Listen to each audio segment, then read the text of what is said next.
Alrighty, ladies and gentlemen, boys and girls, we are officially live here on the Charge. Let me just double check on one of my other accounts. Well, I'm just going to check on my YouTube studio. That usually tells me when we are live. I just want to make sure so that way we don't have any issues here on the Charge. Obviously, hopefully you guys are enjoying your Friday afternoon. I can't believe it's already Friday at this point, but hopefully you guys are enjoying it. The one thing that I will say about Friday, especially for our school, we just finished finals. Everyone's done. Now it's time to talk some NBA news and rumors. And Friday, especially for our school, we just finished finals. All right, perfect. We're live. Cool. We are live. All right, let me just turn on the camera. Boom. What is up, guys? It is your boy Bernie here. We do have to talk about a couple things, and the reason why I titled this "Why Your Average Fan is Exposing the NBA Media" is because I feel like ESPN, TNT, and all these kind of major corporations I think they're scared. I think just like and I don't want to compare it to like the regular news media, but I do think that the media is scared of YouTubers and creators and people that aren't necessarily associated with the big brands, right? Like the ESPNs and all these other companies. They're associated more with just regular old folks, the average fan, if you will. And if you guys don't know, of course, I'm talking about Cuffs the Legend. Awesome guy. I don't know if you guys have seen his YouTube stuff. Maybe not YouTube. Sorry, Twitter. He's a Twitter guy. He's actually, I think, about to have his own podcast pretty soon. So, we'll talk about that story. Sean, how you doing, man? So we'll talk about that story about Cuffs the Legend and what he's been able to kind of expose from the media. And we talk about these like NBA insiders and people that are supposed to be like the end all be all, who we get our information from, besides like the Adrian Wojnarowskis and all this other stuff. And even then, I think ESPN and TNT are kind of losing their minds a little bit, because it feels like a guy like Cuffs the Legend, like I said, who is actually well-versed. I mean, he knows LeBron James. I mean, I don't think he knows him personally in terms of like, they were friends back in the day, but they've become closer friends. We've seen Kevin Durant and LeBron James associate with him. So we will talk about that story and how I feel the media is kind of doing that guy a disservice. He's also a youth coach as well in the North Carolina area, if I'm not mistaken. So, props to him. I think he's doing a tremendous job. I love his content, especially the basketball stuff. I know he has some more adult stuff for the people that do enjoy that adult stuff. But more specifically, the basketball stuff is probably like, I think if I could have a chance, I would love to talk to him and just kind of pick his brain apart about basketball. But he definitely knows what it is. He's also someone that, I think a lot of people are jealous of, and we'll talk about that, like I said, in just a little bit. We will also talk about this Kevin Porter Jr. news. It is official, guys. Kevin Porter Jr. is officially a Houston Rocket. That, I believe, was a future protected second-round pick. So we'll see that Kevin Porter Jr. is actually going to do a tremendous job. And so we'll see what happens with him. I know he's seeing someone else as well. We'll also talk about this story here, and that's, of course, Anthony Davis saying that he sucks currently at the moment. But before we talk about all these stories, before we talk about Cuffs the Legend, before we talk about the Shaq and Donovan Mitchell story, here's what I do want to talk about. I want you guys to hit that like button, and also remember to hit that subscribe button if you're new to the channel. The more likes we get, the more subscribers we get, the more people will watch our content. And I really want people to watch this video in particular because I think this is going to be a very important video for the future and how I think the media is going to see fans and how the NBA players are kind of viewing the media at this point. And we're going to see, I think, a cultural shift at some point because of Cuffs the Legend and what he's able to do in order to get guys like Kevin Durant and LeBron James to answer the real questions that a lot of these NBA insiders want to know and think that they know, and it's really going to upset a lot of people. But like I said, let's get into the first story, and we're going to first talk about, before we talk about the Cuffs the Legend, I want to save that as kind of the final one before we do our watch-along, watching the Brooklyn Nets. Let's talk about this trade about Kevin Porter Jr.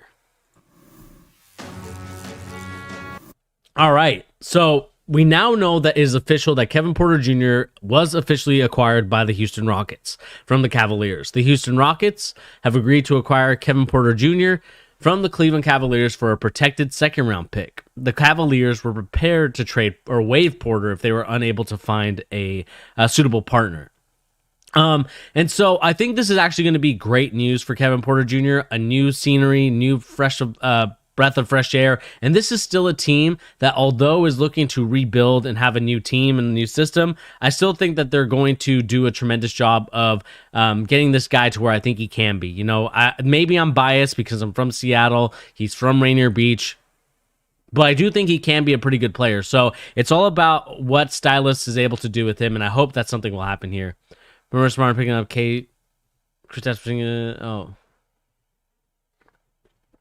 Was it smart to pick up KPJ in the fantasy and stash him? Yeah, I think it's probably a good move to keep him stashed. But to go back to the story that I was talking about, you know, I think Kevin Porter Jr. is actually going to do a tremendous job. I know, like I said, I've had sources from coaches that have told me before about Kevin Porter Jr.'s behavior. What he does, what he does on the court, you know, in terms of like personality and things like that. But I do think that they're going to find him the right help that he needs. And, you know, I do think that this new breath of fresh air, this new scenery is actually going to do Kevin Porter Jr. wonders. You know, I think one thing that a lot of us can really appreciate is a second chance and also a breath of fresh air in a new environment, whether it's in work, whether it's school, you know, whatever topic it is, you know. Excuse me. That I think is something that a lot of people can enjoy. And I think Kevin Porter Jr. is going to enjoy it a lot. You know, I'm hoping that Jamal Crawford is also kind of in his inner circle. I know that, you know, the guy, Jamal Crawford from Rainier Beach, hopefully can kind of guide him as well. Because I think, like I said, I think he could be a really solid player in this league. And especially on the Houston Rockets, where you already have Christian Wood, you already have, you know, John Wall, Boogie Cousins, and a lot of these other guys, Victor Oladipo even. But I don't think Victor Oladipo is going to stay there for the long term. But if you can kind of get Kevin Porter Jr. to buy in to your system, buy into the process of getting better, of acquiring the draft picks that they did to get the players that they need to. And I think you can definitely see, the Houston Rockets definitely be a team that could, you know, be on the up and up in the near future. But we'll see what happens. You know, like I said, this is going to be a very interesting situation as it pertains to what the Houston Rockets are going to be doing as their starting lineup.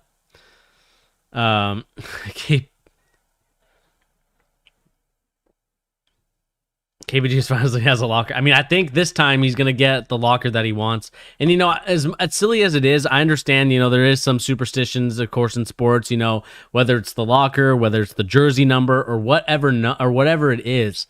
You know, a lot of people are very attached to those type of things. I mean, I'm sure if you guys can remember being a football player, basketball player, Tyler, I know you're currently playing, so it's a different story with you. But maybe you can relate to this about, oh, wow, the can is just invisible. But you can kind of relate to the story, right? You can kind of relate to a situation where, you know, maybe a teammate kind of steals your locker or something like that. You know, there is a lot of superstition. I do get that, but there is times where you're just going to have to relax. And I think they should have done a better job at explaining that to Kevin Porter Jr., and I think that would have been the right move. But at the end of the day, you know, you have to learn your lesson. You live with it. Sometimes things don't go your way. Sometimes it didn't work in Cleveland, but now you get a new opportunity here in Houston where you get to play with, I believe, better players and more experienced players, more veteran players, and really learn the ropes from those guys. Learn from a guy like John Wall. Learn from Boogie Cousins. Learn from, you know, Christian Wood, who's an up and coming, you know, player in this league. So I think this is a great move for him. And if he can, like I said, if he can find his niche and if he can find a place where he fits in the game,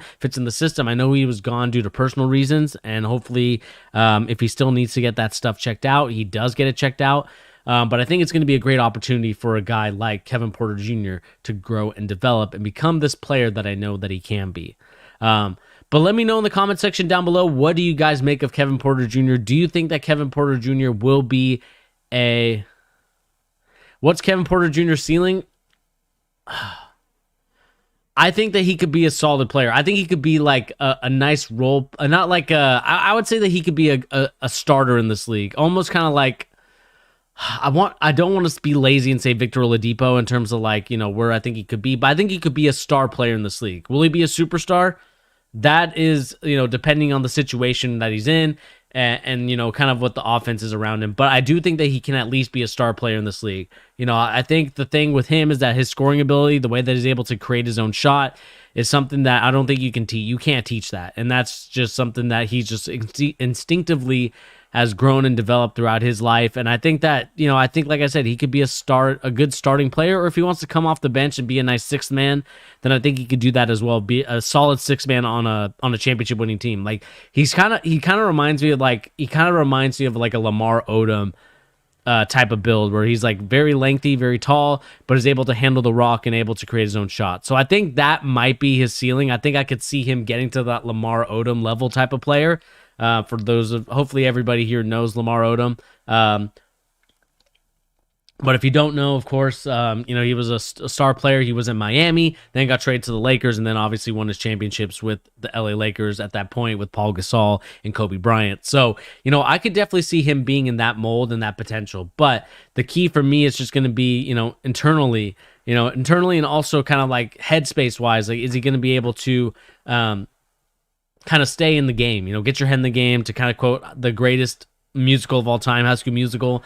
It's all about making sure that the headspace is right, because if your head's not in the game, then you're definitely going to be, it's not going to get you anywhere. And you're going to be in a situation where it's like, dang, if I could just like hone it in a little bit and just, get better mentally in terms of like, not getting triggered by things a lot, and, trying to work on, meditation and doing all these other things, breathing exercises, whatever it is for Kevin Porter Jr. I hope that he finds it, and I hope that he does, because like I said, he could be a tremendous player and have a Lamar Odom-esque type of player in him. Obviously, maybe not as tall, but definitely, dribble skill wise and shot creating wise, definitely a player that you want on your team, and not someone that you're like, we could do with or without. But again, it's all about the mentality of Kevin Porter Jr.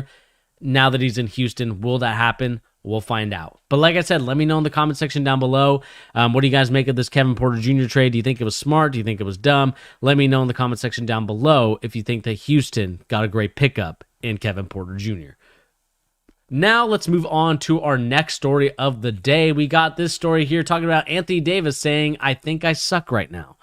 So this is, of course, coming from Dave McMenamin from ESPN, with this story saying, while the Los Angeles Lakers continue to demonstrate why they are considered championship favorites with a 12-4 record, Anthony Davis admits he's playing below his standards. "Right now, to be hard on myself, man, I think I suck right now," Davis said, after finishing with 18 points, 9 rebounds, 6 assists, and 2 blocks in a road win against the Milwaukee Bucks. "I'm not making shots. I'm not making free throws, but I think tonight my aggressiveness, just being a post-up threat and getting to the paint, allowed guys to get open. Davis tried to be more involved as a facilitator. My aggressiveness tonight, the only way that I can feel like I'm going to get out of this funk or whatever I'm in. I put a lot of pressure on myself to be a better basketball player every game, and that's what I'm going to commit to do." And you know what? It is right. I mean, let's look at, and let me just kind of go here. Let me go to Anthony Davis. No, not Anthony Fauci, Anthony Davis stats, and kind of just look at like where he's at right now compared to where he was at before. So if we look here in his, right now he's averaging 21 points a game, 9 rebounds, but 3.6 assists. I mean, his numbers are actually not looking too bad compared to, where he's at right now in his career. Obviously, it's definitely not the same dominant 26.1 points per game that it was last year, or even when he was in his MVP years where it's around that 28 mark. But I don't think that they necessarily need him to be a dominant scorer threat. Obviously, they need him to be that when it comes to the playoff time, because I think LeBron James definitely needs to get better in that aspect. And you're all right, Tyler. He does need to focus on those free throws. I mean, we see here 72%. Not going to cut it. You want to be around that 80% because, when it's clutch time, when you need to hit the big free throw, Anthony Davis does. And, I think he's a better free throw shooter than LeBron James at this point, and I don't think that's sacrilegious to say. But if we look at kind of like the attempts compared to makes, I mean, 3-point wise, he's way below his attempts from last year, where he was averaging about 3.5 attempts compared to 2.6 attempts this year. So he's definitely taking a lot less threes than he was last year, but still shooting about 35%. So that's a good number for him. I think for his size and the way that he plays, I think that's a perfect number. If we look at the other stats really quick, 52%, definitely close to his career best. I mean, it was year 3, I believe, where he was at his career best with I think 53%, like 53.5 compared to 52.5 today. The other thing too is just rebounds. I think they're a little bit down. I think he could do a much better job. There was points where he was averaging 12 rebounds a game. Now he's only averaging about 9, which I think is a little bit below his standard. I think Anthony Davis could take a little bit more pride in the defensive end. Because I think that's where you're going to get the best out of Anthony Davis to kind of get him going. I think that's the way I think a lot of players should look at this, right? Look at defense as a way to get you going. And right now, we're just not seeing that from Anthony Davis. I mean, he's averaging 1.7 turnovers, which is actually really good at this point. Not his career best, but definitely, better than last year, which was at 2.5, where he's being a little bit low.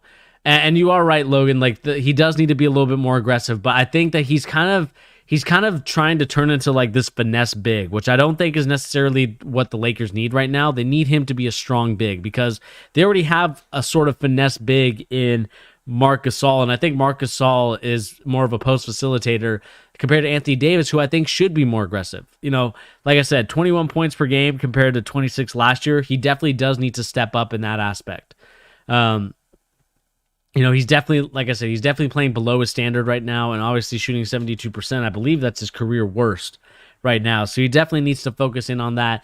I just think right now, Anthony Davis and all these Lakers are just kind of in, especially when they lost to the Golden State Warriors this week, I think they're just in a lull right now where they feel like nobody's really, I just think that it takes away kind of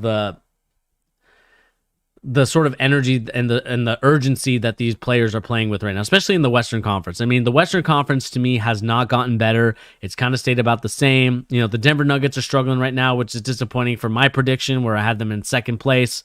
But at the end of the day, like I said, with the way that Brooklyn's playing, I think it's going to take more than a year for them to get gelled together. No one in the West, I'm not, the Clippers are just kind of like the basement team right now. They're not really that important. So, and you are right, Logan. No JaVale, no Dwight Howard. Now Anthony Davis has to play like the big man that I know he can play, but for some reason just doesn't want to play that way. I mean, he's even said it himself. Jamal Murray does have to step up his production, Tyler. That's something that we need to see from him. Jokic is trying to play at this MVP level. Meanwhile, AD is soft. Okay, Supreme Gamer, I see you coming in the chat with the hot take. Maybe it's not so hot for people in this chat. I mean, you do see how valuable Jeremy Grant was, Tyler, but I mean, what is Jeremy Grant doing in Detroit right now? He's not doing much better. He's not making them a better team. I understand the reasoning why Jeremy Grant decided to go to Detroit, but at the same time, you're not helping your case when you have Blake Griffin. I know well, I make fun of Blake Griffin a lot here on The Charge, but Blake Griffin to me was always one of those guys that, just wasn't built for it. I know he's dropping 25 per game, but I mean, what's the team record right now? You could drop all these points. I mean, we saw Kevin Love drop a double-double every night. But I mean, what does it matter if you're going to lose? I mean, there's a reason why those players want to get traded. And just mark my words, you're going to see unless, Killian Hayes can develop. He has Derrick Rose, man. I think Derrick Rose is getting slept on a little bit out here. I know that people, think that Derrick Rose is not the same Derrick Rose, but he's been consistently decent. And they should play Doumbia over Blake Griffin right now. Blake Griffin just can't move. He gets turned like a turntable. It's ridiculous how slow he is on defense. But I think Derrick Rose is actually playing pretty good. I know he's mad and efficient, but I still think he's playing like a solid player. I think a lot of people overhype the injuries. I think he's playing like what I think he would be after an injury, like how anybody would after an injury. But I think they need to let Blake Griffin walk or just kind of sit on the bench, because he's definitely playing like a Blake Griffin that I didn't even see happening at age, what is he, 32, 33 right now? It's kind of crazy to me that, Anthony Davis is about 27 years old.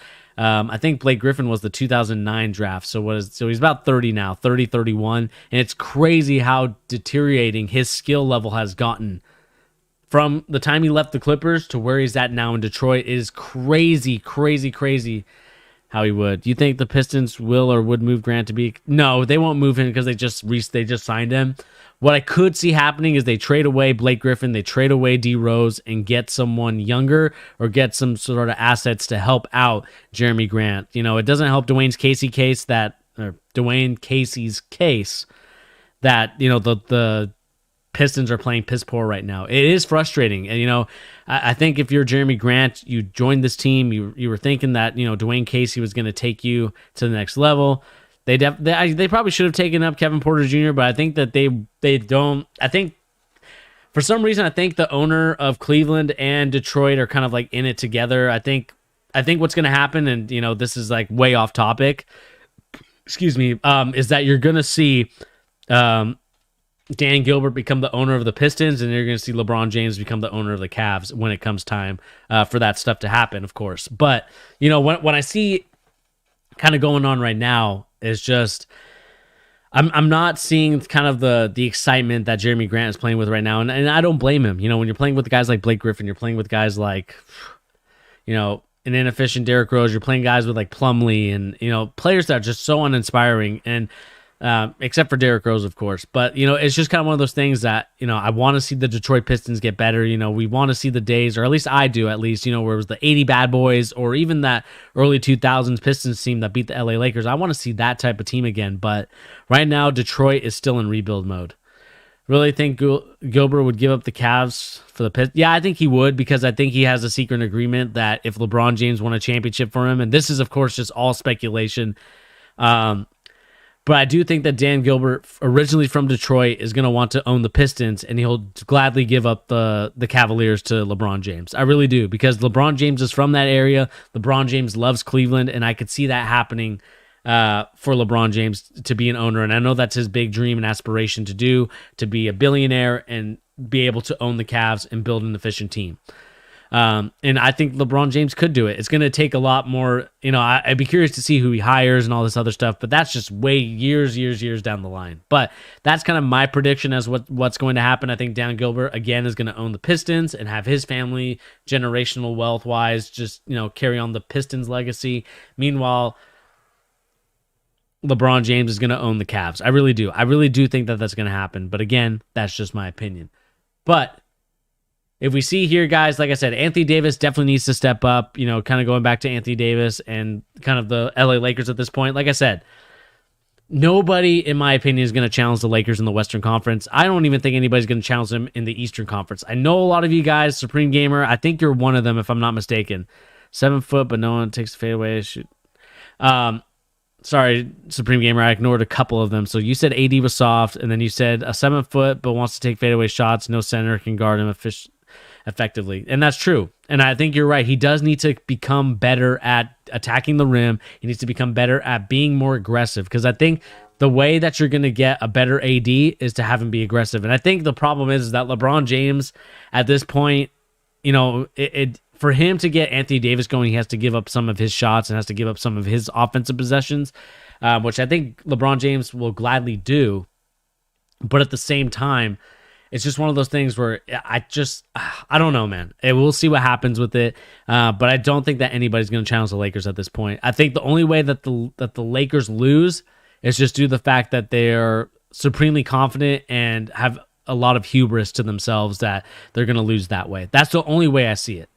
I don't see it any other way for the Lakers to lose. I know that a lot of you guys are going to say that Brooklyn is a lot better. You think that Brooklyn has the right talent, but again, the Nets have to win one certain way or it doesn't work. And right now, we're seeing that when it doesn't work, you're still going to lose. And you still give up so many points. And I know that they went into overtime, but still, they really should have lost that game. Just Cleveland, again, Cleveland's time management is so piss poor.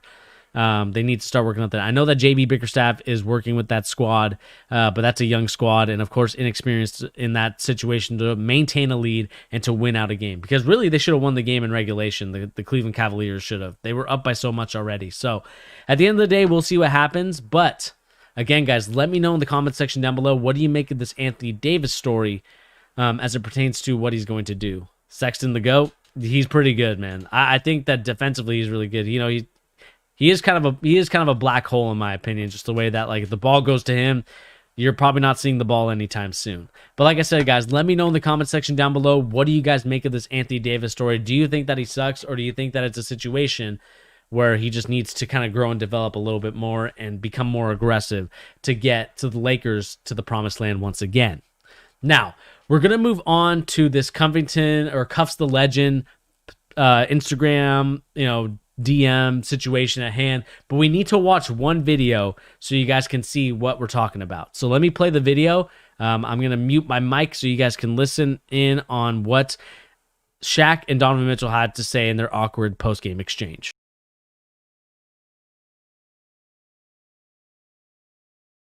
I said tonight that you are one of my favorite players, but you don't have what it takes to get to the next level. I said it on purpose. I wanted you to hear it. What do you have to say about that? All right. That's it. That's it? All right. That's it. Okay, cool.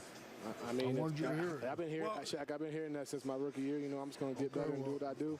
Good. At the end of the day. Well, that's what I wanted you to hear you say. Yes, Love sir. your game, brother. Keep it up. Appreciate it. Yeah, I think, in spite of what our candid conversation, you guys were one of the top 5 players, because you obviously couldn't see you playing the game. You guys are one of the top 5 teams in the league. And the question was I asked the panel, I was like, can this guy be one of the top 5 players in the league? And how can he do it? Because these two guys have done it.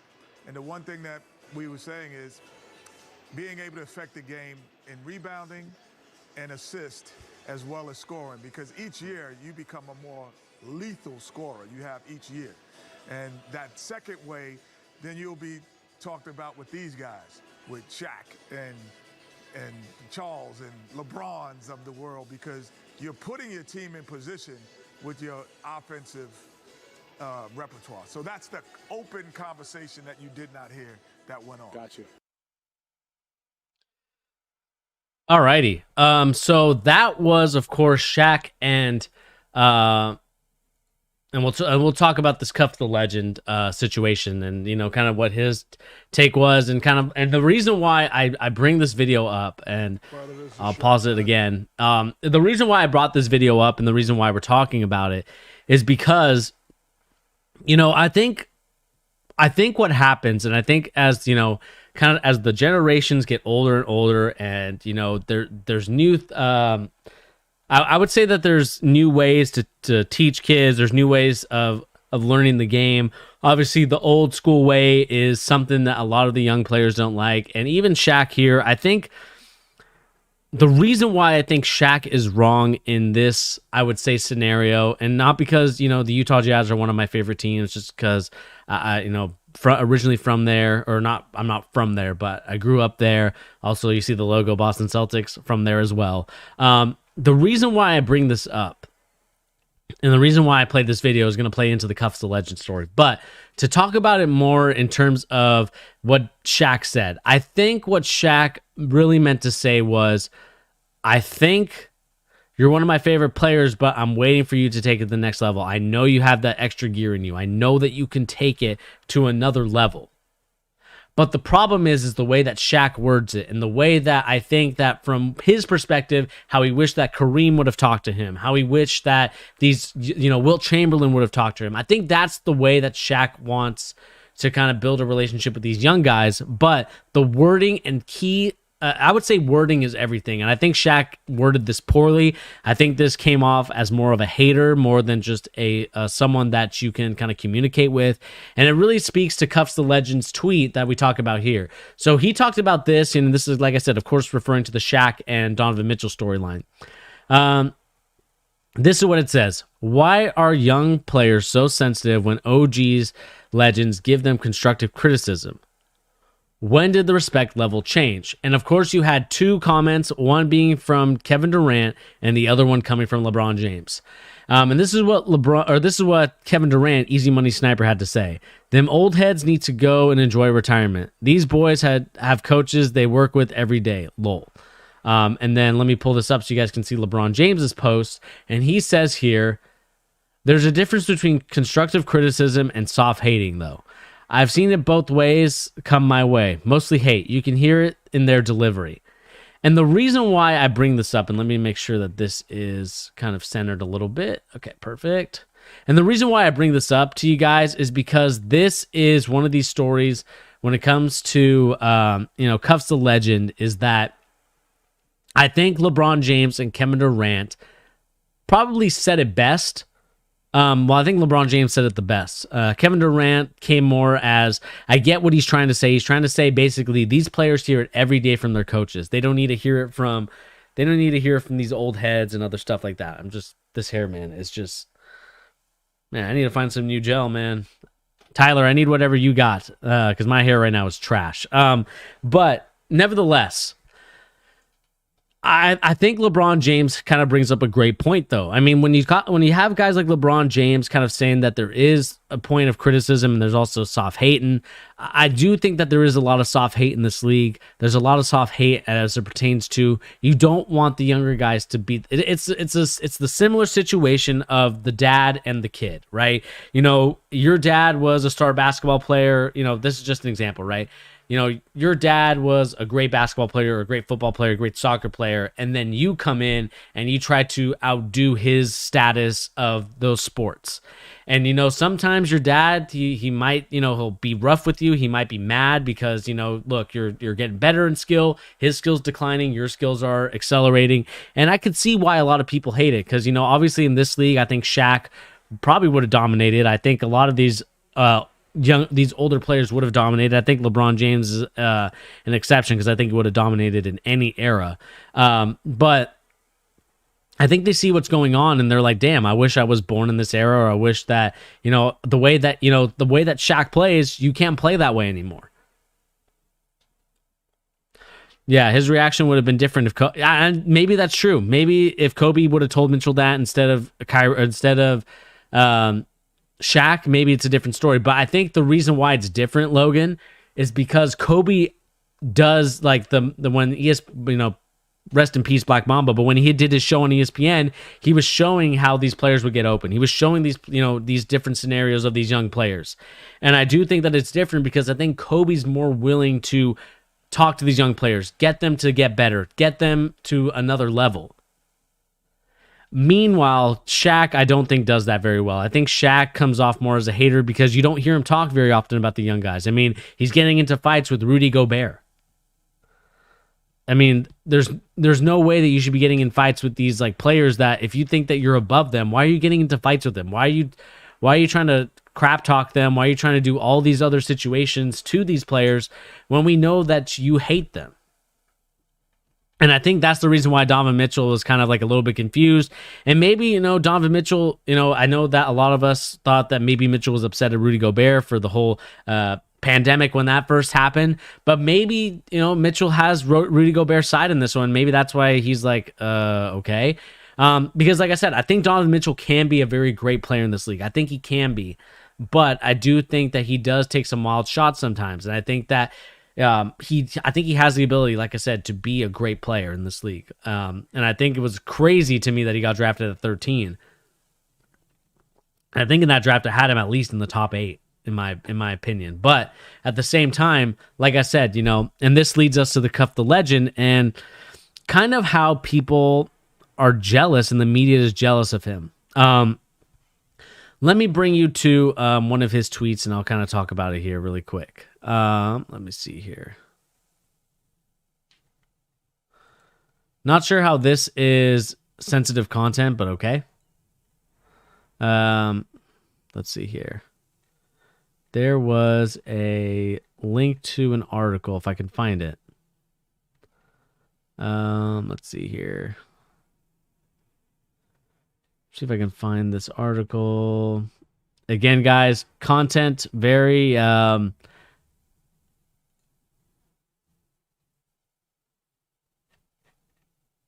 thought they talked about it here. Maybe it's down here. Let's see here.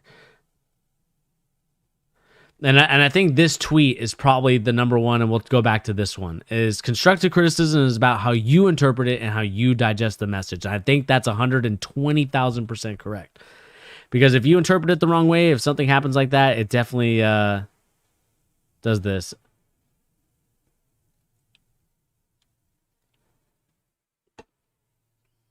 Let's see here. I'm trying to find here the link to... Well, basically, the reason why I bring this up, and not to kind of bore you and kind of go through his timeline, but I think he does speak some points.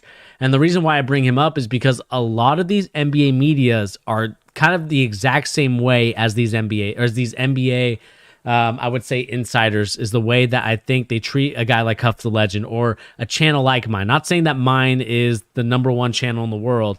One day I'd hope to be that, but I like to kind of start from the beginning, kind of start low, humble.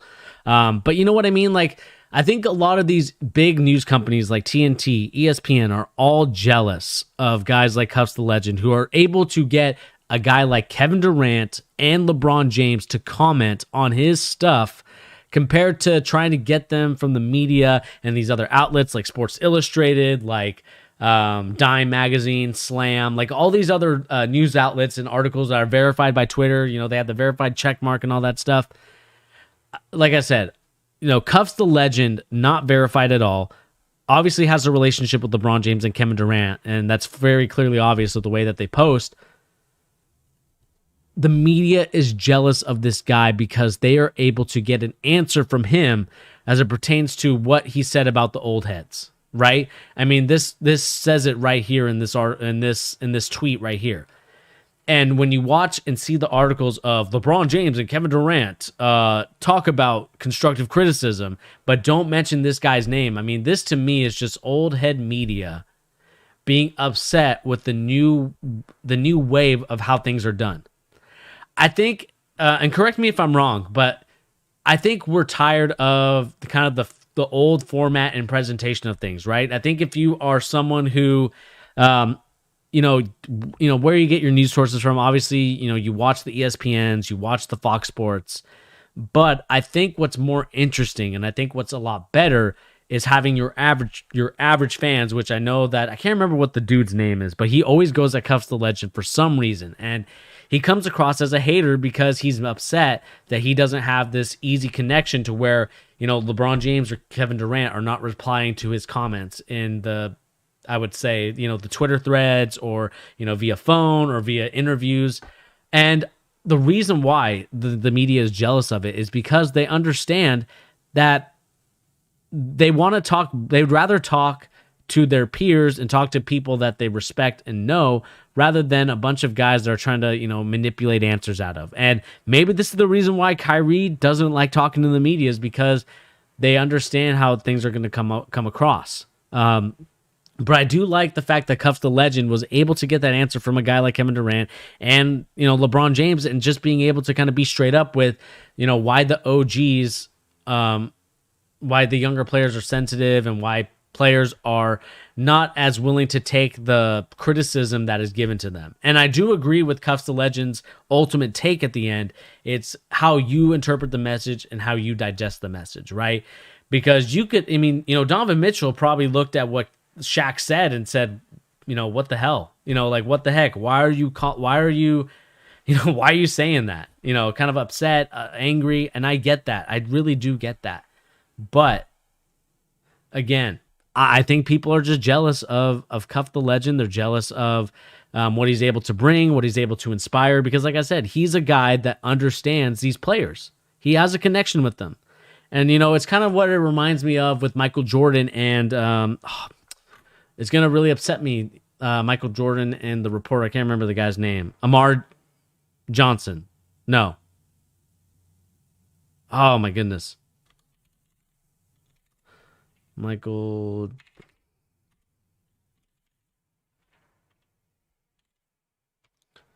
Oh my God, what is his name?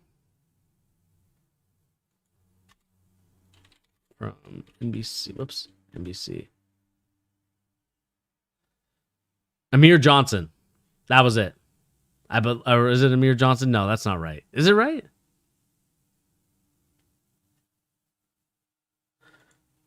Who would... Oh my goodness.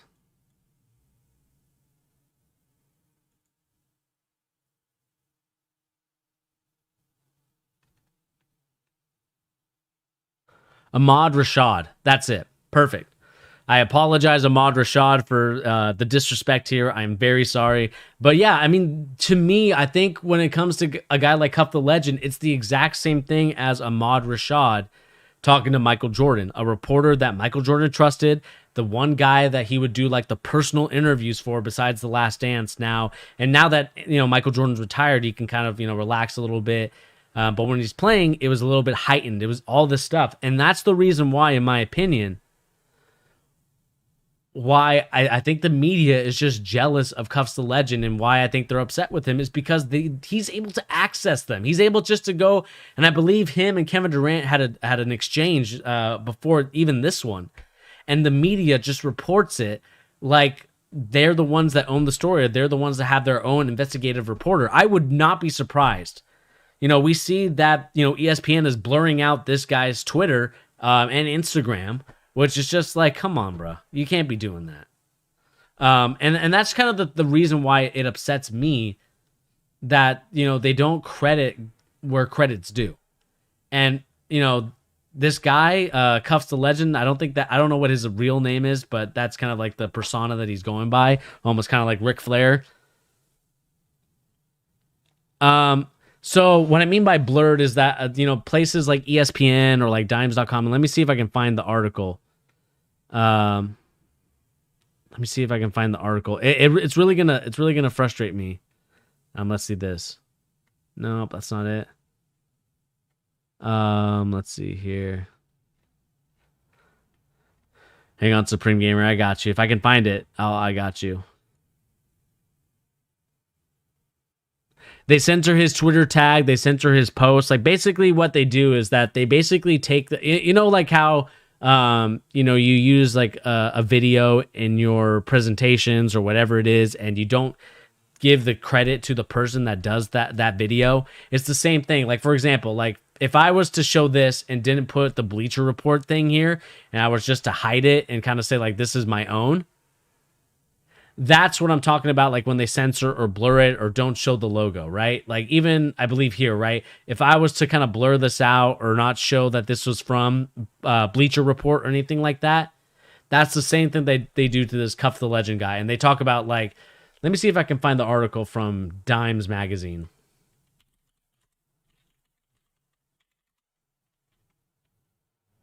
Oops. Domes. Dimes. And I'll show you here if we can find it. Here you go. And this is what I'm talking about right here, Supreme Gamer and Logan. This right here. LeBron James and Kevin Durant explain why younger players can dislike constructive criticisms from legends. And here it is. It talks about the exchange. It was rather odd to hear Shaq say something like that much after a big game, in particular because he's been beefing with his teammate.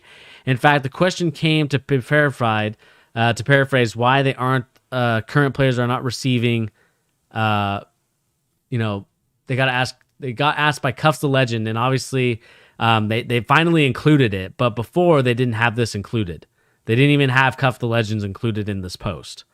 And it's the same thing with ESPN and their news network shows, right? When you talk about when you talk about the whatchamacallit, like those like ESPN like pre-shows and all those other things. I mean, those things are trash anyway. Who's really watching ESPN for the pre-shows? Like, basically, to be honest with you guys, I don't even watch the pre-shows except TNT, because I do like TNT. I think that Charles, Kenny, and Shaq have their own persona that I like. And I do like their dynamic. I think that they can be a little bit harsh to the younger generation. But what is frustrating to me is that these organizations I think they are jealous of him. I mean, there's another guy, I can't remember what the dude's name is. that works with this guy. If I can find the video here. Like I said, this guy has a lot of content. Let me see here.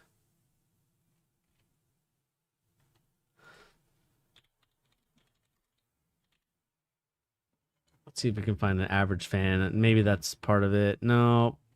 Nope. I guess they don't have it. And again, guys, if you want to follow my Twitter to kind of show you guys here really quick, at the Charge Stream, if you guys are interested in following my Twitter, we got here kind of the Cavs adding their Exodia pieces. But I can't remember the dudes. He used to be on ESPN. If I showed you a picture, I think on Cuffs the Legend. If you guys know this guy's who this guy is, let me know. Let's see here. Like even here, like look at this. From my understanding, this is how this all began. LeBron is actually friends with Cuffs. So in the sense of AAU basketball. Maybe it's not here. Hang on. No. Where is it? This dude right here. Whoever this dude is, he used to be on ESPN, and I can't for the life of me remember this guy's name. I cannot remember who this guy is, but this guy has been hating on Cuffs the Legend for probably the longest time, and I don't understand why. I really don't. I really don't understand why he hates him so much. Is it because he has access, or like, you know, Kevin Durant and LeBron James are actually responding to his things and not, or, you know, his things and not whatever that guy's name is? Like, that to me is one of those situations where it's like, dude, you gotta chill. And give credit where credit is due. And that's the frustrating thing for me as someone that is inspired by kind of reporting the news, kind of talking about things like that. And, you know, if there's a breaking story, or if you're able to get, you know, an NBA player to talk about your stuff, or to get players to kind of listen to you, and maybe you give an interview and they don't give you the credit, it's like, come on, man.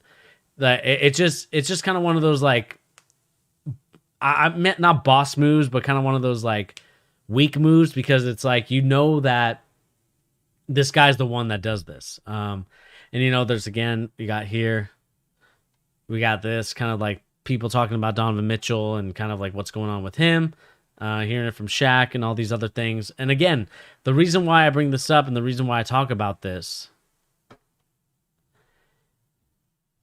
is because I think that, like I said, these older players don't know how to act with the younger players. They don't know how to kind of, I think Shaq is one of those guys that isn't a good communicator in terms of using his words. And like Cuff the Legend said, it's how you digest the words, and it's how you perceive the constructive criticism.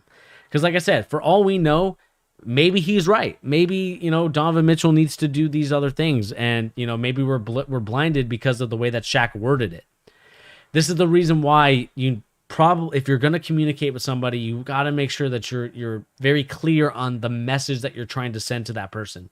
No matter if it's your girlfriend, your wife, or, you know, your friends, or, you know, players on the court, if you're playing with them, you have to, the way that you deliver messages has to be different. And that's something that you learn with life. And that's something that happens throughout life. Like, you know, for some people, it's like you have to be a little bit more sensitive with them compared to other people where you can just be like, yeah, dude, you suck.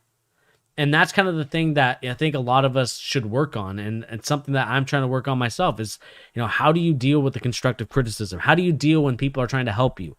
Are you going to be bitter about it? Are you going to be upset about it? Or are you going to listen and say, okay, I get what you're saying. I need to start doing this. And, you know, I think Cuffs the Legend, like I said, a great follow for NBA basketball. He actually has a interview with Jason McIntyre from Fox Sports. If you guys are interested, it's on Apple, on the iTunes podcast, if you guys are interested in it. I think it's really good. I do like it. Apparently, he's going to come out with his own podcast, Cuffs the Legend. So when that comes out, you guys should check it out. I think you're going to get a lot of gems on that podcast. But yeah, I mean, that's the reason why I kind of wanted to end this this news segment before we do our watch along, which is going to start in a couple minutes. Actually, I think it's already 4:30. But like, the reason why I bring this stuff up and the reason why I talk about it is because I think the media has to do a better job of being more transparent with where they get the news from. I think these big news companies are scared of YouTube channels. They're scared of independent media because they understand that the independent media is something that people from from the kind of like the later end of the millennial era to the next generation, that's where people like to get their news from. They no longer like to get their news from, you know, John Doe reporter from, you know, these big conglomerate companies. Like, there's a reason why ESPN isn't doing so hot right now. There's a reason why they're kind of, besides Stephen A. Smith, who obviously is, you know, probably untouchable at this point, but, you know, other guys that are associated with them, you know, there's a reason why they had to fire everybody and can only basically all you ever see from ESPN is just sports and Stephen A. Smith. You don't see anybody, and maybe who's the bald dude? Van Pelt. You know, rest in peace to Stuart Scott, because I think Stuart Scott would be in the same boat, hopefully. You know, obviously he had cancer, so that was the unfortunate thing. But again, guys, it's one of those things where I think these news companies are jealous of guys like Cuff the Legend, of the independent media, because the independent media is they tell it to you straight up. They tell it to you like as if, you know, it was just me and you at the bar, at a coffee shop, or wherever, you know, you like to kind of associate with and kind of hang out at. LA Fitness even, right? You know, you're waiting for a pickup game, you talk to your buddies about basketball, you talk to them like, "Oh, you know, I'm watching the Lakers right now, they're looking dangerous." You know, those type of things.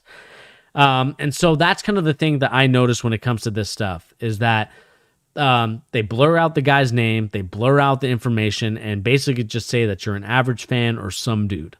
And so I think that as we see kind of the progression of how the media is evolving and how independent media is now becoming a really prevalent thing, I think ESPN, Fox Sports, all these other news networks like Dime Magazine, Slam, like the old school ones, the ones that started in like that 2000s era and the .com era, where you see a lot of teams or see a lot of news organizations, you know, BuzzFeed and all these other ones, right? The ones that are trying to basically hold on to that sort of lasting breath, because they know that the independent media is going to get bigger and bigger each and every year.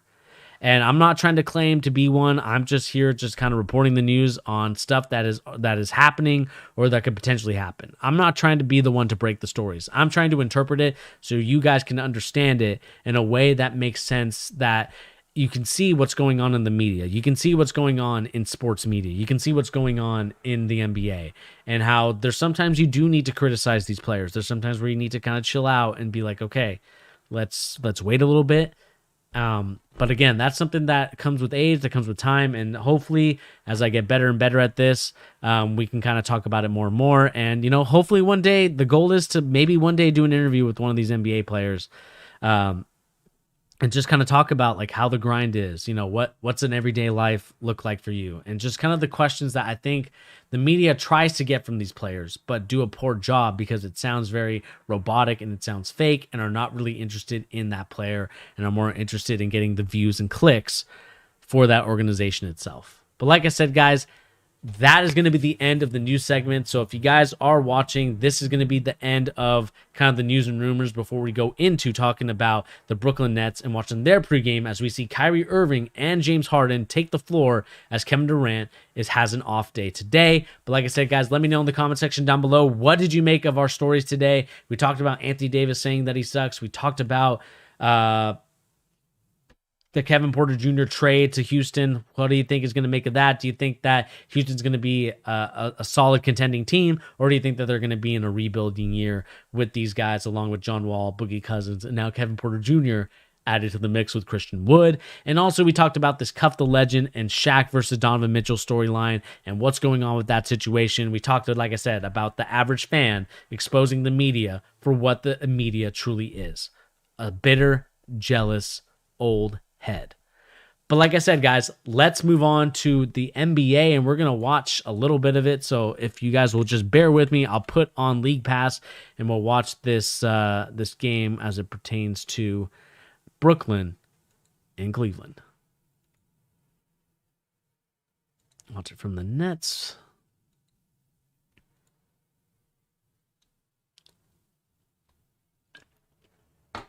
Still crazy to me that this can is just invisible.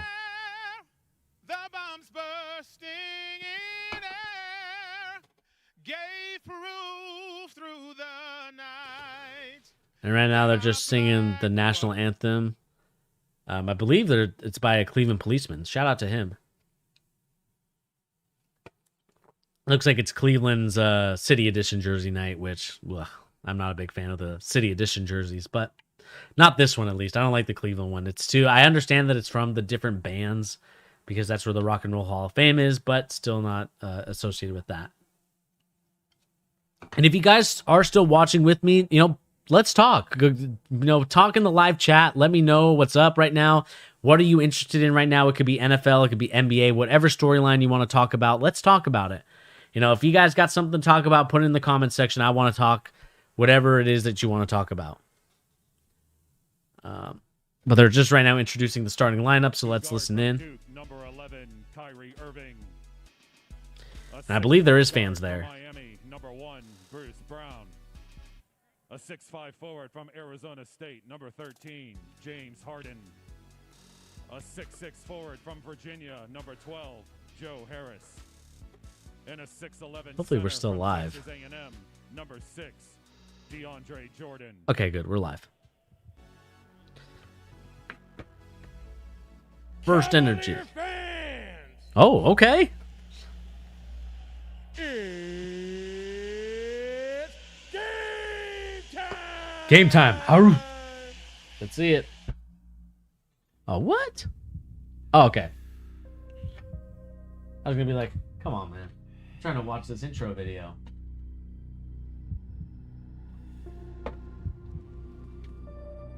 It's here. Perfect.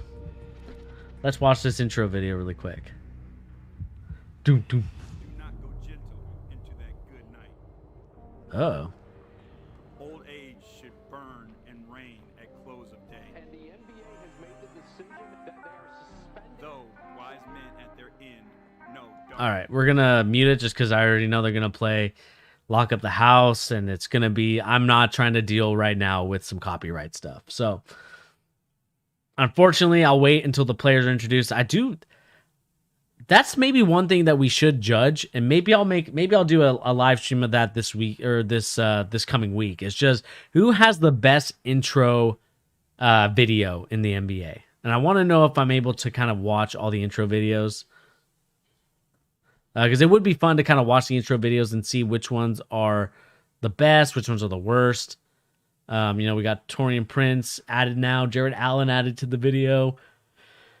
We got Seti. I think we got Isaac Okoro. We got Colin Sexton right now, who's just absolutely balling right now. Clapping right in front of Kyrie's face. We know Kyrie's probably tired of the trash talking. All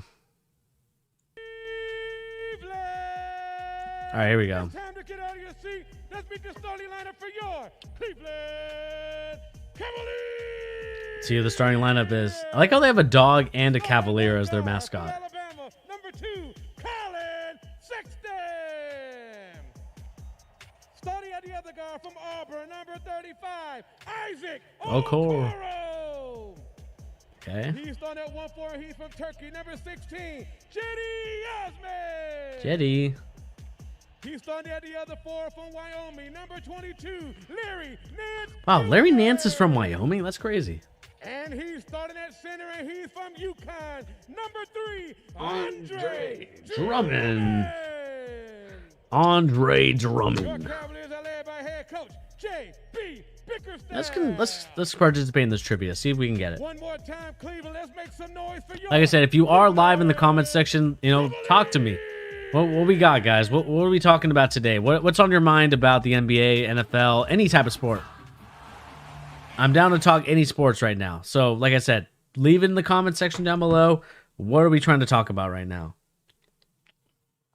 Come on, Larry. Come on, Sean. I know you're in the chat. Let me know. The Brooklyn Nets app. Download it in the App Store or through Google Play today. By your local Ford stores. Visit buyfordnow.com for more information. I'll put it on the FanDuel Sportsbook. More ways to win. Gamecast. We'll watch the Gamecast here. It should start relatively soon. The Nets and the Cavaliers. Starters, Harris, Harden, Jordan, Brown, and Irving for Cleveland. Let's mute that because I'm trying not to get copyright strike. So again, Joe Harris, James Harden, DeAndre Jordan, Bruce Brown, and Kyrie Irving versus Cedi Osman, Larry Nance Jr., Andre Drummond, Isaac Okoro, and Colin Sexton is the lineup. And so that's kind of what we're going to be looking at now. Steve Nash obviously kind of in a predicament at 9-7. Obviously has a winning record, but could be better. I think right now Steve Nash did not anticipate them trading for James Harden. I think, obviously no excuses for the guy. I think, like I said, I think he will be a great coach. Maybe the Brooklyn Nets job was way too early for him. But I know that this is who Kyrie Irving, well, really much Kevin Durant, that's who Kevin Durant wanted as his head coach. So, I mean, we'll see what happens, man. Like I said, it's going to be a very interesting dynamic to kind of work out. And, like I said, we got Kyrie Irving back in the lineup, balling out in this first game. Obviously had some bad turnovers. Defensively is where I think the biggest struggle is going to be for them. If we watch some of the highlights of, well, maybe they're not highlights, maybe lowlights. I did not Google it. I was busy. Steph Curry has the record. I feel like you often will just ask questions and expect me to Google it. That's basically what it comes down to. You're the professional here, Ian. Yes, I do. Nets control the tip, lob it up. Jordan couldn't catch they it, called a foul? but he was hit on his way to the rim. So Harden looking for the alley-oop to Jordan right out of the gate. I'm also going to add another game because I kind of, whoops. I was trying to add that game, but okay. So I'm going to add 2 games. Sorry if you guys are listening. I'm trying to listen to...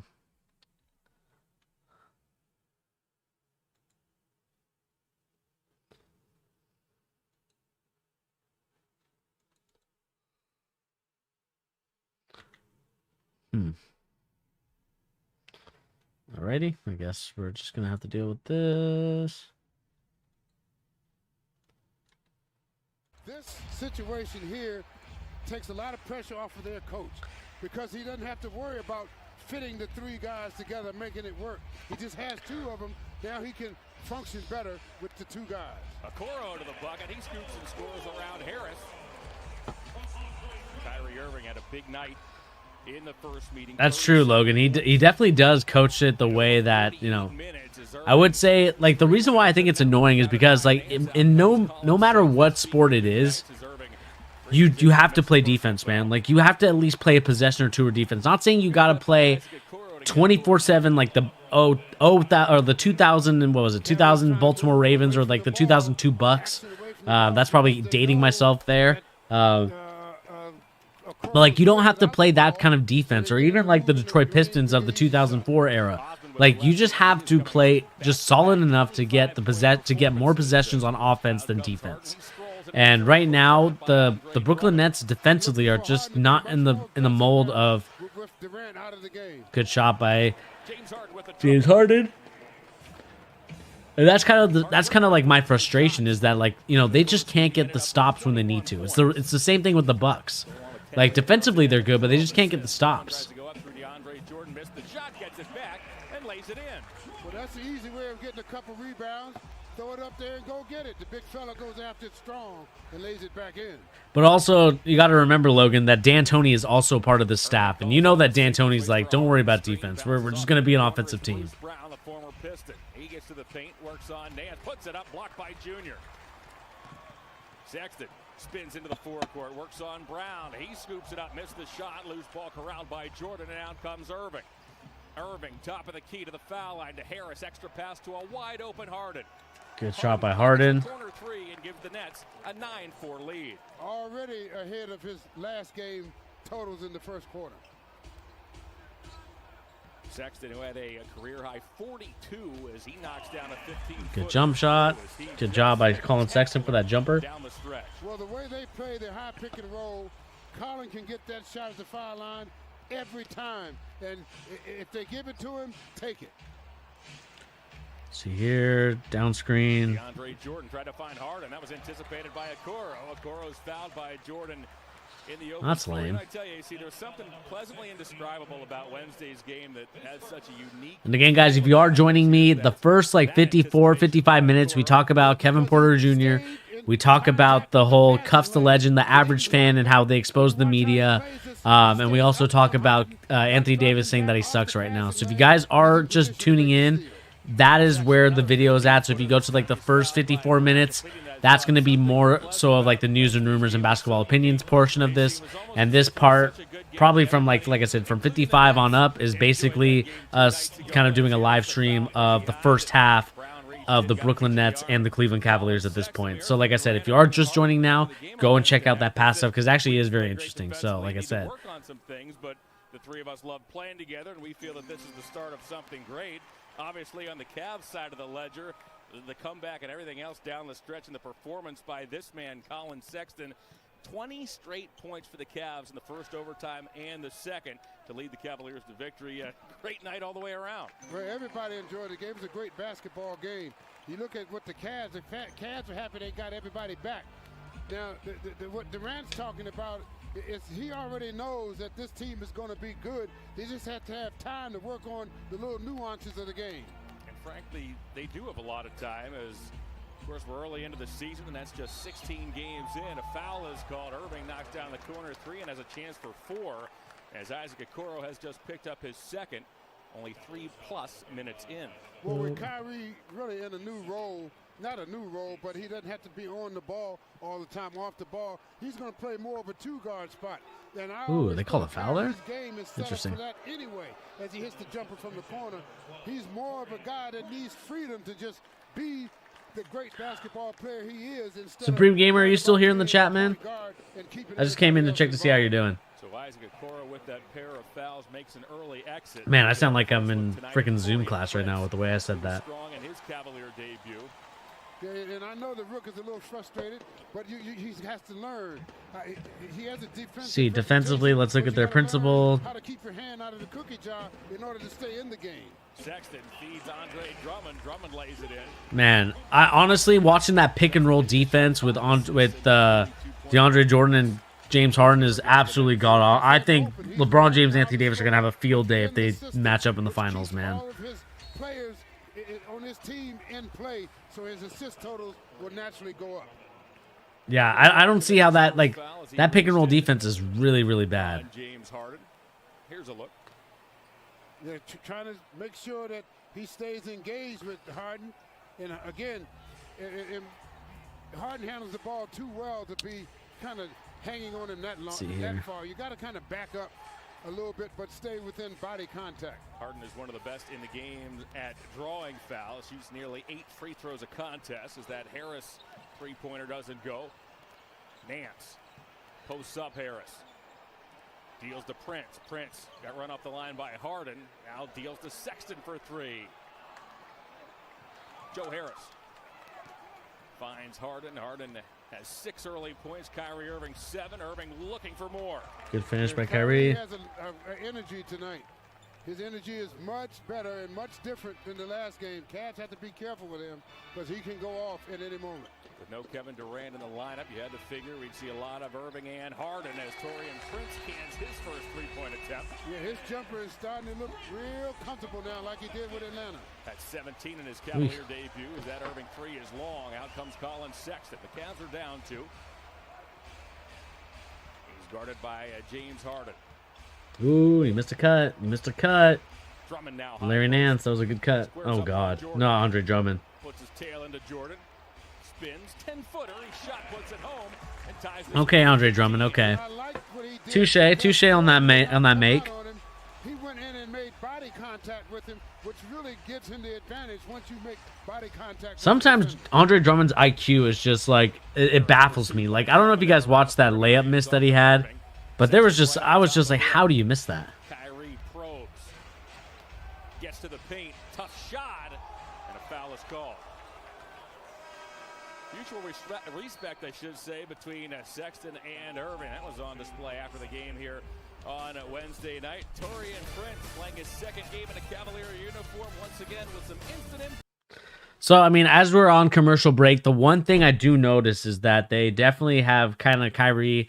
Obviously, they're running some sets for Kyrie right now, but what I do like is that I think James Harden could actually be a decent sort of spot-up shooter. Not saying that he has to always be kind of the spot-up shooter, but I think he has the ability to do it a lot better than a guy like Kyrie Irving can. I think that, with the way that James Harden plays, especially in Houston, it just kind of, I think it rubbed people the wrong way. Not saying that this is going to be James. Like, the thing is that you can't teach an old dog new tricks, and you also can't take away the bad habits of somebody if they've been doing it for so long. And that is it's the same thing that happened to Allen Iverson. It's the same thing that happened to Carmelo Anthony even.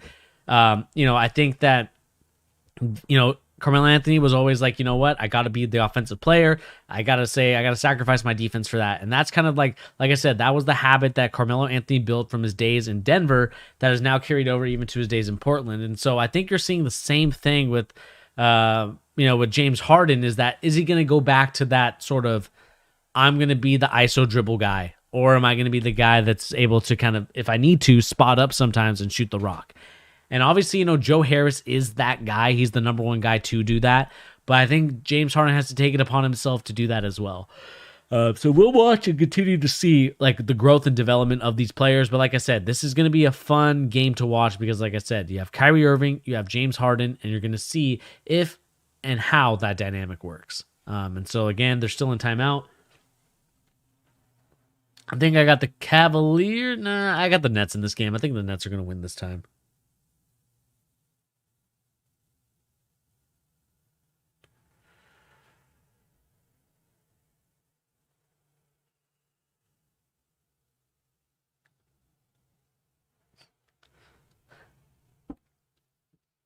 Looks like we got a couple people just leaving the chat. Like I said, guys, I do apologize for the people that are just joining. Like I said, I do apologize that, we're just kind of watching the game. If I see a lot more people leave, then I'll probably end the stream just because I want to, I just think that what we talked about at the beginning was a lot more important than us watching this game. Because I can watch this game on my own and give you my analysis and report afterwards. But like I said, this is going to be...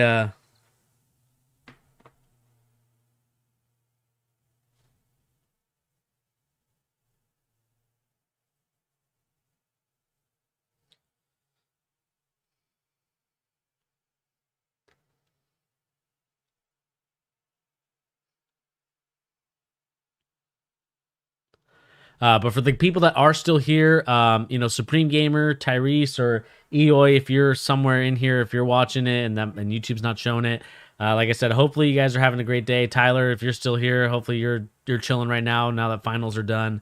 But yeah, we're back now with Cleveland and the Nets. We see Kyrie knock down a free throw. Well, again, if you're going to have control of Kyrie tonight,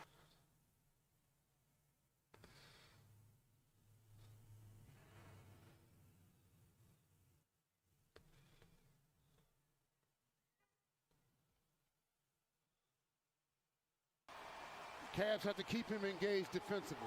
You cannot let Kyrie have a free reign just on offensive end. We've all seen him go off for great numbers, so you got to keep him engaged defensively. Double check. He played his first 6 seasons with the Cavaliers, helping the Cavs, of course, for the 2016 NBA title. And then Logan, I know that you just left, but hopefully you have a great day, man, and we'll catch you later. Prince down the lane, throws it high up the window, missed it. Drummond's putback doesn't go. Harris gobbles up the rebound, deals to Harden.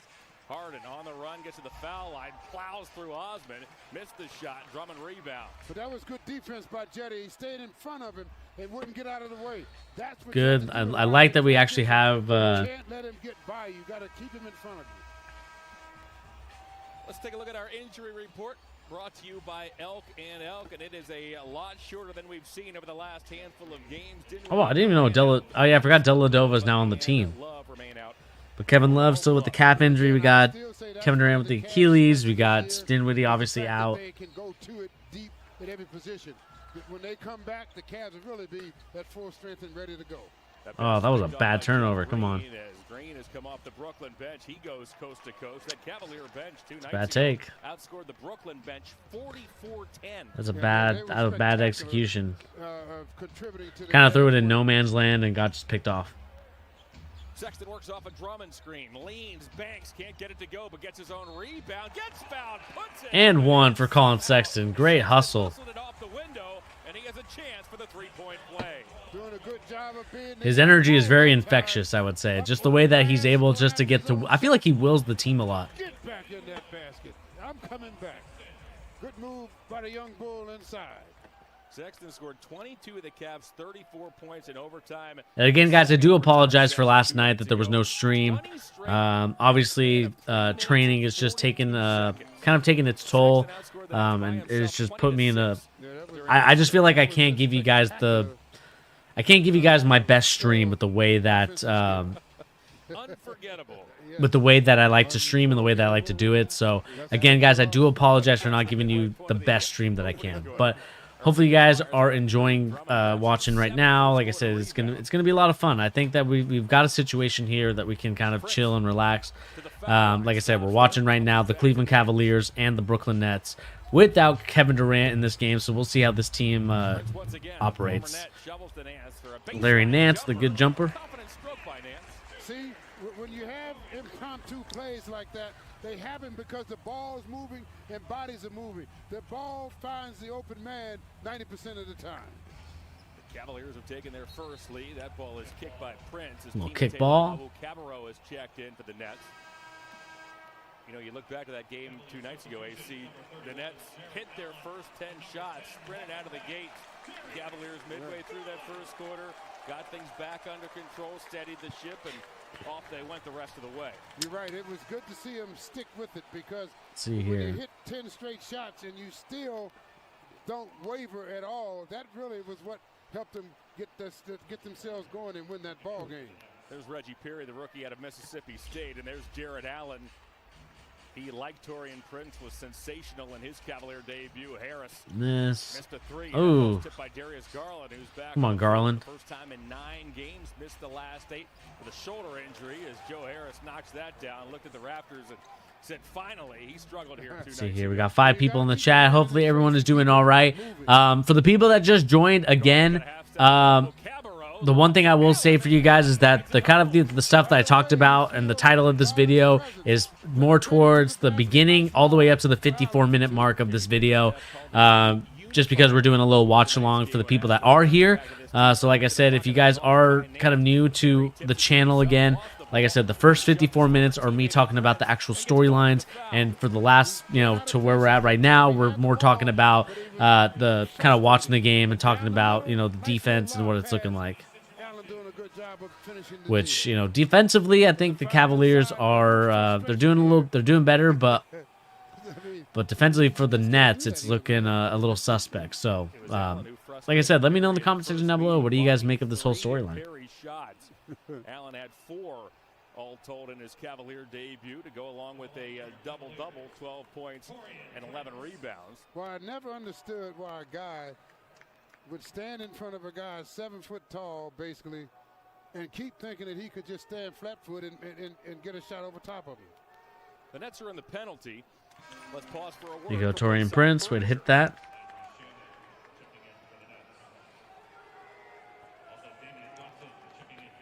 Perfect. John Michael Austin Carr and Angel Gray. Great to have you with us tonight. Cavaliers So yeah, we got 5 concurrent viewers. In the first quarter. Third-year man Landry Shamet. Hopefully you guys, like I said, are enjoying your day. And if you guys have anything to talk about, let's talk about it in the comment section. If you guys are interested in kind of communicating, if not, I'm down to chill too and just kind of watch the game and see here that Larry Nance gets the rebound off of Kyrie Irving layup miss. We're gonna go 10 deep. Garland, no look to Allen. Allen made a nice play to make the catch, and a foul was committed.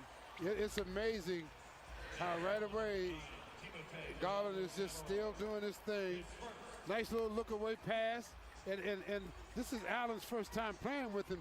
You can see he also, if you guys are here and you are new, please remember to hit that like button, so that way we get more people to watch the channel. So like I said, leave a like, leave a comment section, leave a chat, a live chat, or leave a comment in the comment section down below if it is there right now. So as he goes through the game, warm up a little bit here, get better. He said you had some steam on that pass.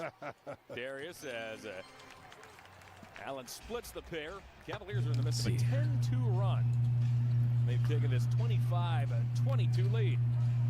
Irving's missed his last 4 shots as he works off a green screen. Deals to Luwawu Cabarro. Air ball from the corner. Shamet's there. That's blocked by Nance. Loose ball comes back to Luau Cabarro. Tiptoes along the baseline and reverses and Good scores. finish. That time he didn't give up Good on the finish. play. The ball came back to him. He made the layup. High scoring opening quarter. Hesitation move by Garland. Got it right There's Garland. Oh, I love Good that finish. little hesitation move. Make them all flat-footed and then take them to the hoop. Irving gets picked up by Nance. Rises, fires. Ooh, and scores. Kyrie. Irving has 13 early points. Okay, Kyrie. Keeping him in the ball game right now. Allen, Prince, Garland, Dotson, and Nance are on the floor for the Cavaliers. 15-footer by Garland.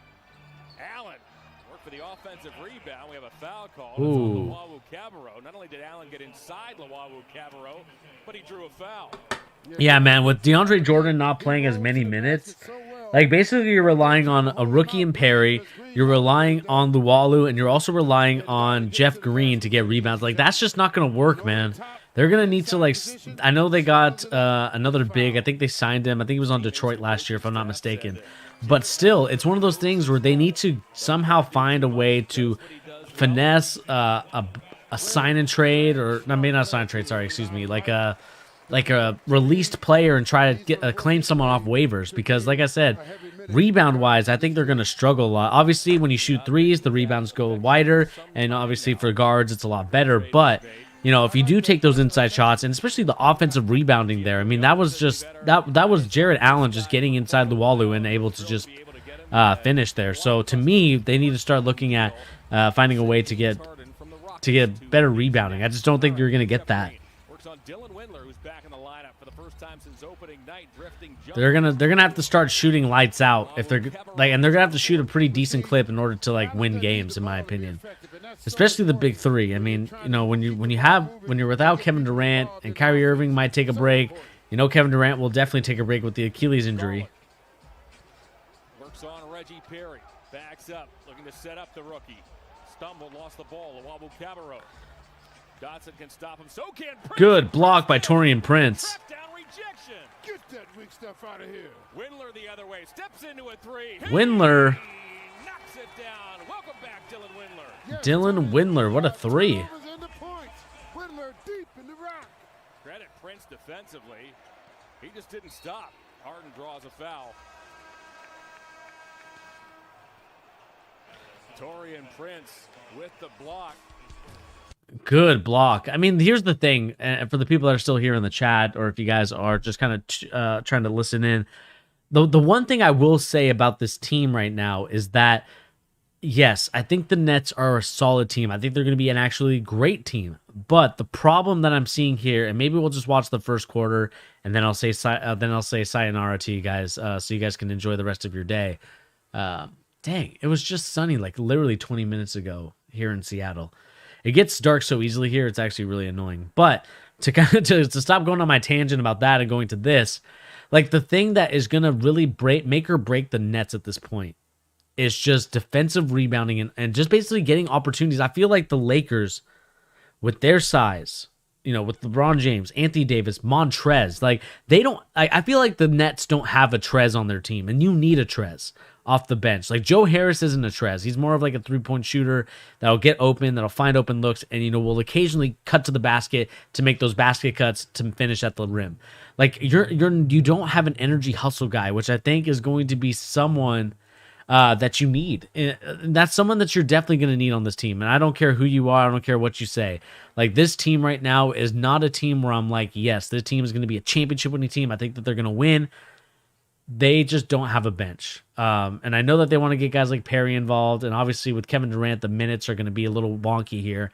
But guys like Luwalu, guys like Perry, who else are they trying to bring in? You know, Jeff Green, I think he's a good player, but he's not like someone where I'm like, yes, this is going to be my solid starter to off the bench, first, second option off the bench, man. It's just not going to be that way. And let's kind of go to, if we look at the box score and just kind of look at who's been playing so far, not saying, you know, the score or anything like that.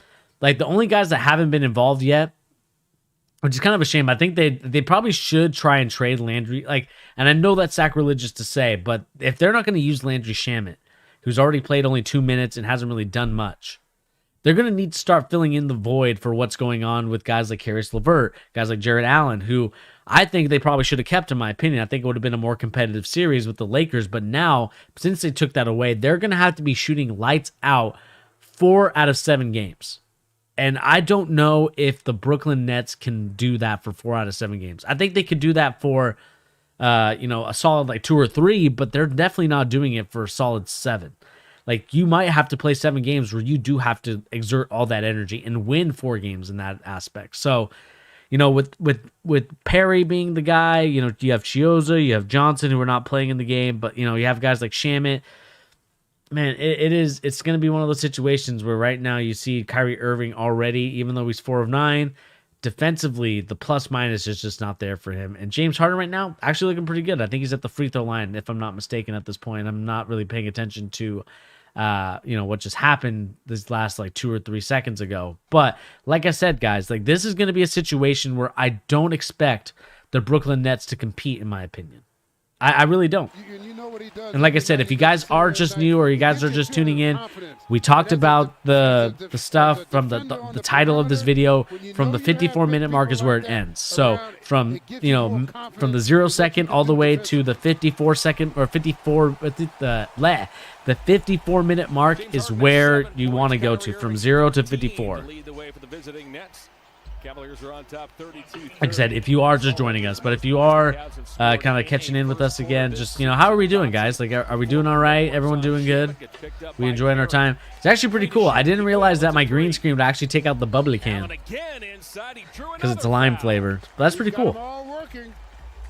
They all know because he constantly is attacking, trying to get inside. And you guys can hear the announcers, and they talked about that. Look how small they are. Like, Jared Allen is able to get it over 2 guys. I mean, here's the thing.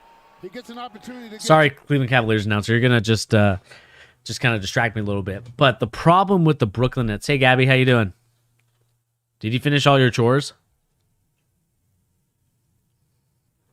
Did you finish your chores? Because I'm going to end the stream probably relatively soon. Probably in the next, 10-ish minutes. But yeah, just like in that instant, I wish I could kind of clip it to kind of show you guys. But the thing that I saw there in the game, yeah, so 30 minutes, yeah, eventually is when I'm going to leave. So probably, what is that, 5:30? I'll say 5:30. I'll leave at 5:30. But, while I'm still here, guys, and kind of talking about this, the one thing that I will say is that they need to do a better job of rebounding together if they're going to not be able to box out Jared Allen or to box out the bigs. Especially, I think Cleveland's just different because they do have, 3 solid bigs that can rebound and do other things for them. So, in my opinion, they need to do a better job of securing the rebound, doing a better job of getting in position, and also, James Harden and Kyrie Irving have to help in that aspect. Like right now, we see that it's James Harden, great pass to Timothy Luwalu, and just him and a bunch of guys that probably are not necessarily the best, I would say, role players for them. Landry Shamet, a great kind of guard. Excuse me, a great kind of guard, but still, it's, James Harden really should have picked it off there. Wow, Jared Allen, that's a bad shot. I don't know if I trust Jared Allen shooting a jumper from further than 15 feet.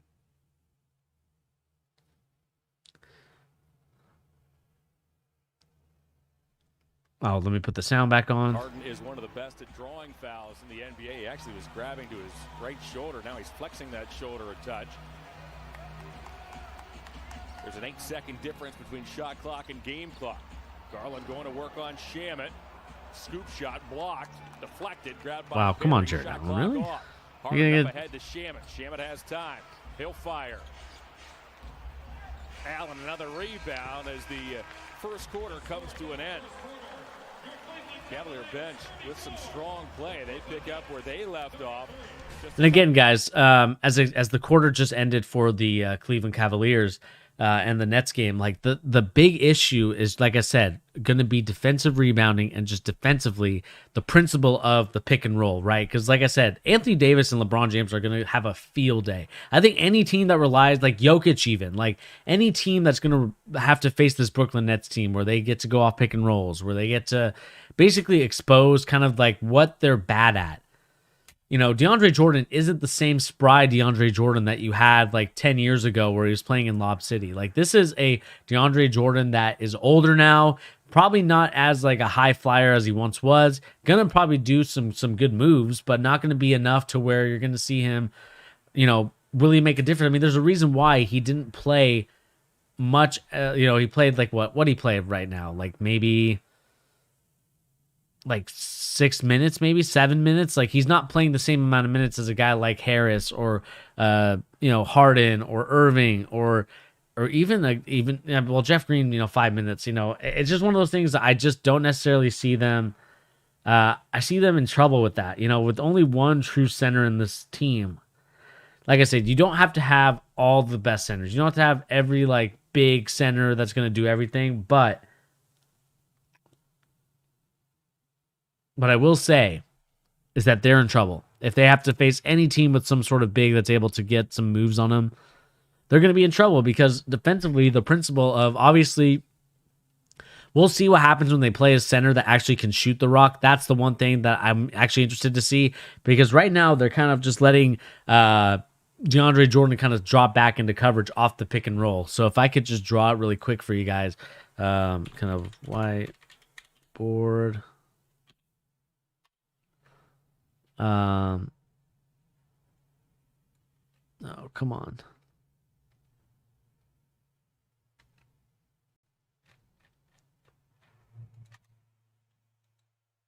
If I can just find it.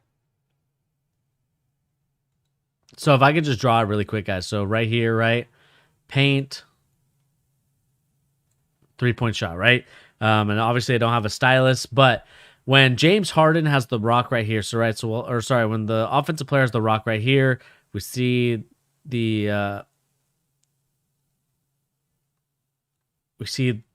pick and roll happen right here. This guy right here, gonna set a screen for this guy right here. We see that immediately when this guy is guarding him right here, he is not trying to go over the screen. And then you see the other defender kind of, you see DeAndre Jordan, and this is DeAndre Jordan right here. Maybe I'll put D for DeAndre Jordan. D and then like J for James Harden, right? So you see here that DeAndre Jordan, especially against this Cleveland team, is going to drop back into coverage here because he knows that this big isn't going to do anything in terms of a jump shot. He's not going to try and do a pick and pop where this guy screens and then pops up to the top, or even just kind of short rolls to the corner. Like they're not doing, or like he's preventing that from happening. But you see here that, you know, when this roll happens, when you see this pick from this guy, you know, the question for me is going to be like, let's say this is Anthony Davis now, like Anthony Davis and LeBron James. Like, are we going to see DeAndre Jordan a little bit hugged up right here? Like, are we going to see DeAndre Jordan up here and kind of try and play that pick and roll where he tries to force LeBron to go this way and still keeps up with AD? Like, that to me is going to be the biggest question mark, is when they do play a center that can shoot the rock, or even if they say pick and roll and says, okay, boom, set the screen. Anthony Davis kind of goes over here. LeBron James passes, boom, shot. And that's going to be all day. But that's going to, like I said, that's going to be the biggest question mark. And now we're back in the second quarter. Apologize to anybody that just wants to listen. But that's kind of what I'm noticing right now. Sexton off to a Coro catch and shoot three. Harden with the rebound. 4 rebounds, 4 assists, 7 points for the 12-year man out of Arizona State. Step back three. Hey, they have offensive power at their beckoning. Anytime they want it, one of those two guys can always make that basket. James Harden was the 2018 MVP, leading scorer that season. Beg your pardon, Dylan Windler. Dylan Windler with a big three. I love his stroke. The ball looks like it's going in every time. Windler missed all of last season with a stress reaction in his left leg as Perry launches a three. Okay, so Perry, damn, that was unfortunate for Jared Allen. But it looks like Perry, like the jumper looks kind of for me. I don't know how he thinks he's going to make it with almost a two-hand set shot. Good shot by Windler, nice little motion there. Got in good shooting position. He caught the defender sleeping that time. Well, you had to feel for the rookie out of Belmont. Like, let's see this. They're going to do a pick and roll here with Colin Sexton. Oh, my. Oh. Wow. Yikes. Joe Harris in a bag. He's in a body bag. Yikes. Points for Allen. Boy, it didn't look like he had a chance to actually get that to go down as Harris's three is no good board by Jetty. Away from the basket. Wow. And that's the thing on that last possession, like that pick and roll, like again. Twist, flip, and scores. Get down the floor quickly. Get that I mean, obviously, you know, I believe that guys like Taurean Prince and Jared Allen are playing kind of motivated right now because basically the Nets got rid of you to get James Harden. And I think, like I said, I just think that this team would have been a lot better with those guys. I understand that they probably still would not have beaten them, but still, it's one of those things, like, I understand you try and trade him for a superstar so you can build a superstar team, but look, man, let's watch this, because we see here that Jared Allen scores again, if you guys are watching. Sets the screen. Sexton lobs to Allen. Great idea. Yes. It's great. It's great pick and roll. I mean, they don't have anybody that can stop the pick and roll. Like I said, if you're gonna go against guys like Anthony Davis, Jokic, even Embiid or Giannis, even if you get in that pick and roll scenario with Middleton, like that is gonna, or even with Drew Holiday and Giannis, it's game over. Like obviously, I mean, we'll do a recap of the Bucks game because I actually do want to watch that again, and maybe we'll talk about it and kind of see what's going on in that scenario and see like how the Nets won that game. But if you're struggling right now with Jared, like obviously Jared Allen, maybe it's different when you play against your former team. But like you saw that possession where Jeff Green and I believe it was Perry.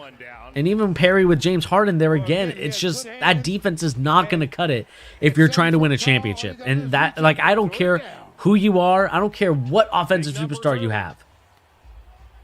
If you're not able to stop a simple pick and roll offense, which I know that the NBA runs ad nauseum to this point.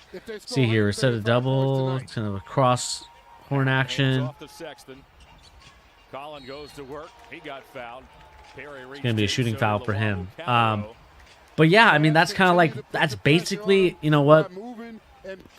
I kind of stop because I think we're going to kind of stop it here and kind of head out. But as we see, Colin Sexton made his first free throw. That is going to be the biggest reason why I don't think the Brooklyn Nets can win. And if you really look at the analytics and you look at just the game film itself, if you have League Pass, watch some of their games watch some of the games that they're playing right now with the Cleveland Cavaliers.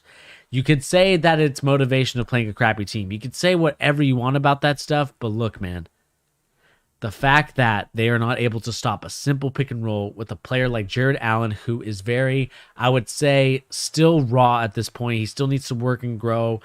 He's not the best center in the world, right? He's not like this, like Joel Embiid or Jokic or any of these other, or even Anthony Davis for that matter. It's going to be a scary sight when you see those type of players do those things to these guys. And you know, I think when they do play the Nets again, when the Nets and the Lakers play, we're gonna see what defense that the Nets are gonna come after. We're gonna see what defense the Nets change their situation with. Are they gonna play a little bit more up close to are they gonna do a switch? They're definitely not gonna trap, because NBA, it's game over if you trap. Unless it's like a really short guard. Again, pick and roll with Colin Sexton. Boom. Like even in that last possession, if we go back like a couple seconds on that.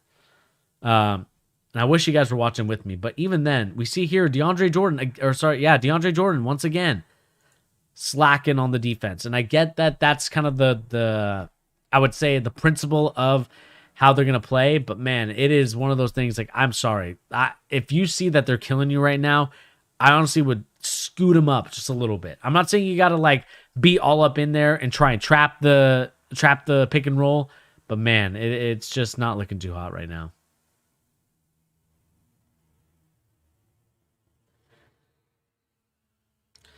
good. Wow. Bank shot by Seti.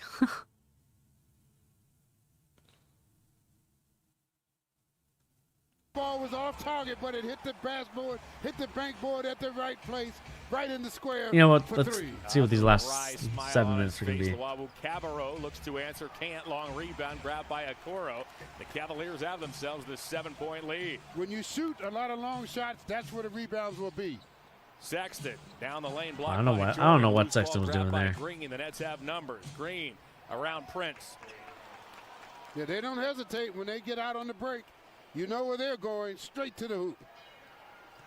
It's crazy that Kevin Durant and Jeff Green are on the same team again. Prince, Sexton, Drummond, Osman, and Okoro are on the floor for the Cavs. We have a foul called. It's on the floor. First. Jordan's going to get a technical.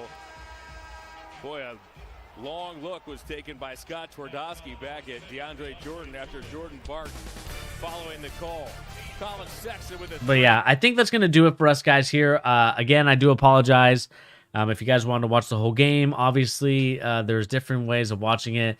Right now, I think the better game, to be honest with you, is going to be the Boston Philly game. I wish that Charlotte was playing a little bit better. But another good game, of course, Orlando and Indiana. That's another great one, 64-62 entering into the third quarter. We have the Hawks in Minnesota. Not really sure if that's going to be a great game, but again, guys, I do appreciate each and every one of you that's in here. I appreciate that you guys are joining me on a Friday night, enjoying watching some basketball, talking some analytics, or maybe not analytics, but more talking that pick and roll situation that I was talking about with DeAndre Jordan. And like I said, guys, I really appreciate you guys hitting that like button. Also remember to hit that subscribe button, which gets a lot more people's views, or it gets a lot more views on the channel, but also gets a lot of people watching the channel, which I really appreciate that. And that's the goal here. I'm trying to grow and create a community for all of us, so where we can talk about basketball, where we can get Cup the Legend situations where you have NBA players kind of talking on our stream, or talking to us after a game, or talking to us whatever during the off season, just kind of getting their opinions on things. So like I said, guys, I do appreciate each and every one of you. I think next week I will be releasing a video I did with one of my former players. I'm talking about how he's doing in college right now. He's playing college basketball at Dominican. Shout out to Adam. But like I said, guys, please remember to leave a like, also a comment in the comment section down below. The more engagement, like I said, the more YouTube recommends us to other people. Anyway, guys, like I said, my name is Bernie. I'll catch you in the next episode. Peace. Whoops, let me do that piece long. Peace.